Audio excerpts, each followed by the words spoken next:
नमस्कार। तो मैं लिखी हुई अपनी कुछ लेकर आया हूँ। तो अपनी सबसे पहली वाली शायरी से शुरू करता हूँ। ज़रा गौर फरमाएं कि डर लगता है घर से बाहर निकलने में कि कौन इंसान है तो कौन दरिंदा है। डर लगता है घर से बाहर निकलने में कि कौन इंसान है तो कौन दरिंदा है। इस देश के हालात तो देखो जनाब, नारी से ज़्यादा सुरक्षित पिंजरे में कैद बंद परिंदा है। एक और है, ज़रा गौर फरमाएगी। हे भगवान, उसको तड़पते और उसकी रूह को रोते देखा है मैंने, उसे स्वर्ग में एक अच्छा सा घर देना। हे भगवान, उसको तड़पते और उसकी रूह को रोते देखा है मैंने, उसे स्वर्ग में एक अच्छा सा घर देना।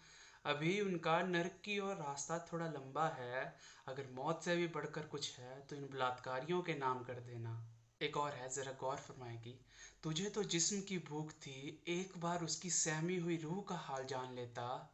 तुझे तो जिस्म की भूख थी, एक बार उसकी सहमी हुई रूह का हाल जान लेता। तूने उसे जिंदा जला दिया, ऐसा करने से पहले खुद को आईने में तो पहचान लेता। एक और है, और ये जो मैंने लिखी है उन लोगों के लिए लिखी है कि इस समाज में नारी के साथ कुछ भी भला बुरा हो, वो यही कहते हैं कि इसमें सिर्फ नारी की ही गलती थी। तो ज़रा गौर फरमाएं कि पढ़े लिखे हो फिर भी कोरे कागज से लग रहे हो, उसके छोटे कपड़े देख तुम उसका व्यक्तित्व बयान कर रहे हो। पढ़े लिखे हो फिर भी कोरे कागज से लग रहे हो, उसके छोटे कपड़े देख तुम उसका व्यक्तित्व बयान कर रहे हो।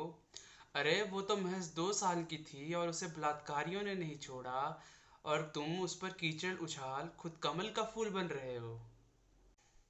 एक और है, ज़रा गौर फरमाएं कि वो तो अपने काम से निकली थी, उसे क्या पता था कि वो दरिंदों के हाथों कुचल जाएगी। वो तो अपने काम से निकली थी, उसे क्या पता था कि वो दरिंदों के हाथों कुचल जाएगी। खुद फंदे पे लटक गई और चिट्ठी छोड़ गई जिसमें लिखा था, माफ़ करना पापा, बाहर पता चला तो घर की इज्जत उछल जाएगी। ये आखिरी है, ज़रा गौर फरमाएं कि किताबें सारी पढ़ रखी हैं और तू नारी को इस समाज में एक वस्तु कहता है। किताबें सारी पढ़ रखी हैं और तू इस समाज में नारी को एक वस्तु कहता है। ऐ पढ़े लिखे गवार, घर पर माँ बहन है या किसी गंदी नाली में तू रहता है। धन्यवाद।